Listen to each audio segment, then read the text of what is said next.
এই যে আব্বা, এই যে বাবু,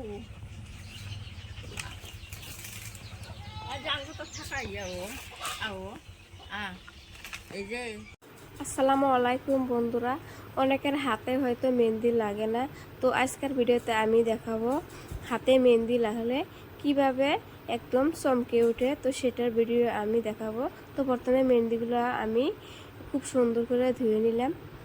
তো অনেকে বলতে পারেন যে মেহেন্দির পাতাগুলো ধুয়ে নেওয়ার কি দরকার আছে, কিন্তু মেহেন্দির পাতার মধ্যে অনেক ধুলো ময়লা বইরা থাকে, সেই জন্য মেহেন্দির পাতাগুলো ধোয়ার অনেক জরুরি। তো মেহেন্দির পাতাগুলো এখন আমি পাটায় বেটে নেব। তো বেটে নেওয়া হয়ে গেছে দেখেন বন্ধুরা। তো এখানে আমি 2 টেবিল চামচ চাপাত ব্যবহার করব।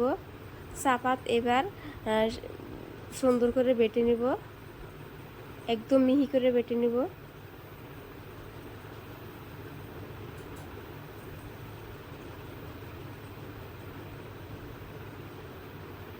আর মেহেন্দির পাতাগুলো একদম মিহি করে বেটে লওয়া লাগে। আর এখানে আমি ব্যবহার করব 1 চা চামচ চিনি, চাপাত এগুলো দিলে হাতে অনেক লাল টকটকা হয়ে মেহেন্দি লাগে। এখানে এখন দিয়ে দেব আমি চা চামচের ছোট্ট চা চামচের 1 চামচ হলুদ গুঁড়া। আর বন্ধুরা দেখতে পাচ্ছেন আমি যে মেহেন্দির পাতাগুলো বাটলাম, আর হাতটা কত টকটকা হয়ে গেছে। তারপরে এখানে আমি দিয়ে দিব আটা। আর বন্ধুরা এই মেহেন্দির পাতার মেন জিনিসটা হলো আটা। আটা দিয়ে মেহেন্দি লাগালে কিন্তু একদম চমৎকারভাবে লাল টকটকা হয়ে ধরে। যার হাতে যেগুলো যদি মেহেন্দি না ধরে, আটা দিয়ে মেহেন্দির পাতা লাগাইলে হাতে অনেক লাল টকটকা হয়ে ধরে। তারপরে এখানে আমি দিয়ে দিব অল্প লেবুর রস।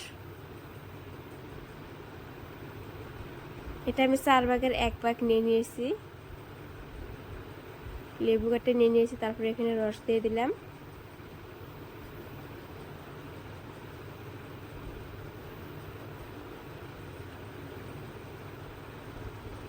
লেবুর রসটা দিয়ে আমি ভালো করে মিশিয়ে নিব। আর বারবার আমি হাতটা দেখছিলাম কত সুন্দর কালার হয়েছে। তো ফাইনালি রেডি হয়ে গেল বন্ধুরা। এখন আমি হাতে লাগাবো। তো হাতে আমি কিভাবে লাগাই দেখেন বন্ধুরা। হাতের যে একটা কর 1 ইঞ্চি করে সবগুলো হাতের আঙুলিতে আমি লাগিয়ে নেব এইভাবে।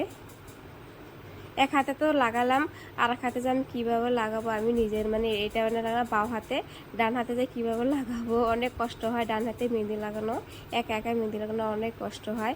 আর মাঝখানে একটা আমি সুন্দর করে ফোঁটা দিয়ে দিব। ফাইনালি দেখেন বন্ধুরা কত সুন্দর কালার হয়েছে। মাত্র আমি 5-6 মিনিট রাখছি, এটা 5-6 ফ্যানের তলে রাখছিলাম, সেই জন্য এত সুন্দর হয়েছে। আর দেখেন বন্ধুরা হাতটা ধোয়ার পর কত সুন্দর কালার হয়েছে। তো আমি ছাদের উপরে এখন উঠে আসছি। ছাদের উপরে এখানে ধুমরা গাছ আছে, তো ধুমরা গাছের উপরে আমি হাতটা ধরছি, কত সুন্দর চমৎকার কালার হয়েছে। তো বন্ধুরা আপনারা যদি এইভাবে চমৎকার মেহেন্দির কালার নিতে চান, তাহলে আমার এই টিপসগুলো ফলো করুন।